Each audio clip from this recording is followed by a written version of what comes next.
Hello. नमस्कार। सभी साथियों को मेरा प्रणाम। कैसे हो? क्या चल रहा है आजकल? आदर्श शिक्षण समिति बाड़मेर द्वारा संचालित ऑनलाइन क्लासेज में आप सभी का हार्दिक स्वागत और अभिनंदन।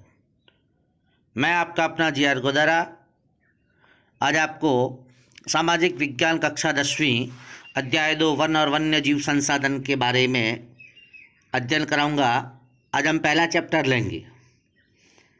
देखो, सीधी सी बात है भैया, हम जिस ग्रह पर रहते हैं वहाँ कई सूक्ष्म जीवाणु और बैक्टीरिया, जोंक से लेकर वट वृक्ष तक, हाथी से लेकर ब्लू व्हेल तक करोड़ों जीवधारी रहते हैं।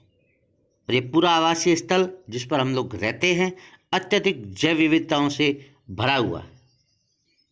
एक जटिल पारिस्थितिक तंत्र का निर्माण करते हैं हम लोग, और हम अपने अस्तित्व के लिए कई चीज़ों पर निर्भर रहते हैं। जैसे वायु से हम सांस लेते हैं, जल जिसे हम पीते हैं, मृदा जो अनाज पैदा करती है, इसके बिना हम जीवित नहीं रह सकते। और पौधे, पशु और सूक्ष्म जीवी इसका पुनः सृजन करते रहते हैं। वन पारिस्थितिकी तंत्र के अंदर बहुत महत्वपूर्ण भूमिका निभाते हैं, क्योंकि बेटा ये जो वन है ये प्राथमिक उत्पाद है जिन पर दूसरे सभी जीव भी निर्भर रहते। ऐसा होता है। ऐसा विश्व में जितनी जैव विविधता पाई जाती है उसमें से भारत में लगभग 8% यानी 16 लाख इतनी पाई गई है। यानी भारत भी बहुत बड़ा जैव विविधता वाला देश माना गया। अंतर्राष्ट्रीय प्राकृतिक संरक्षण और प्राकृतिक संसाधन संघ, इसके अनुसार इन्होंने पौधों और प्राणियों को यानी जातियों को कई भागों में विभाजित किया है। आज हम इनका ही अध्ययन करेंगे। 6 भाग है, 6 भागों का अध्ययन करेंगे।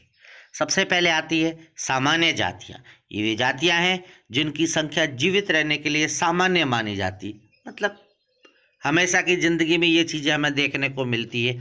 जब हम पैदा हुए तब भी ये चीज़ें थी और आज भी मौजूद है, यानी इसमें कोई परिवर्तन नहीं हुआ। जैसे पशु है, शाल है, चीड़ है, कृतंक है आदि। संकटग्रस्त जातियां। अब देखो, प्रश्न यहाँ से बढ़ना शुरू होता है बोर्ड एग्जाम के अंदर। ये वे जातियां हैं जिनके लुप्त होने का खतरा है, और जो परिस्थितियां या जिन परिस्थितियों के कारण इनकी संख्या कम हुई है, यदि वे परिस्थितियां लगातार जारी रही तो इनका जीवित रहना कठिन माना गया। काला हिरण, मगरमच्छ, भारतीय जंगली गधा, गेंडा, शेर, पूंछ वाला बंदर, मणिपुरी हिरण।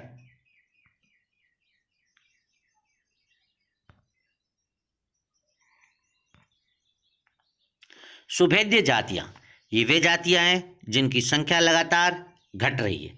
यदि इनकी संख्या पर विपरीत प्रभाव डालने वाली परिस्थितियां नहीं बदली और इनकी संख्या लगातार घटती रहती है तो ये भी किसमें शामिल हो जाएगी? संकटग्रस्त जातियों में शामिल हो जाएगी। उदाहरण, नीली भेड़, एशियाई हाथी, गंगा नदी की डॉल्फिन, ऐसी। दुर्लभ जातियां। इन जातियों की संख्या या तो बहुत कम है या सुभेद्य है। ऊपर वाली पढ़ी है ना आपने। देखो, 3 चीजें एक जैसी है। संकटग्रस्त जातियां, सुभेद्य जातियां, दुर्लभ जातियां। इनकी परिभाषाओं में कोई विशेष अंतर नहीं। इन जातियों की संख्या कम या सुभेद्य है। प्रभावित करने वाली विषम परिस्थितियां नहीं परिवर्तित होती है तो ये भी उसमें शामिल हो जाती है। स्थानिक जातियां। प्राकृतिक या भौगोलिक सीमाओं से अलग विशेष क्षेत्रों में पाई जाने वाली जातियां। अंडमानी टील, निकोबारी कबूतर, अंडमानी सूअर और अरुणाचल के मिथुन। ये स्थानिक जातियां, ये विशेष क्षेत्र में ही पाई जाती है, हर जगह नहीं पाई जाती। जैसे अपने थार के मरुस्थल के ऊंट देख लो। लुप्त जातियां। ये वे जातियां हैं जहां ये जानवर पहले रहते थे, लेकिन जैसे ही हम उनके आवास स्थानों पर गए तो वहाँ ये मौजूद भी नहीं थे। इसका मतलब क्या है? यानी पूरी तरह से क्या हो गए? लुप्त हो गए। क्या हो गए? यानी पूरी तरह से ये जातियाँ खत्म हो गई। ये वे जातियाँ हैं जो इनके रहने के आवासों में खोज करने पर अनुपस्थित पाई गई ये उपजातियां स्थानीय क्षेत्र, प्रदेश, देश, महाद्वीप या पूरी पृथ्वी से लुप्त हो गई है।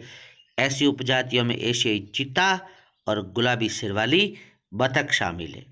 भैया बहनों, आपको क्या करना है, आपको ये सिर्फ और सिर्फ 2, 3, 4, 5, 6 टॉपिक पढ़े हैं और इन 6 टॉपिक के ही नोट्स है ये। आप इनको आराम से वीडियो चलाते समय उतार सकते हैं। धन्यवाद।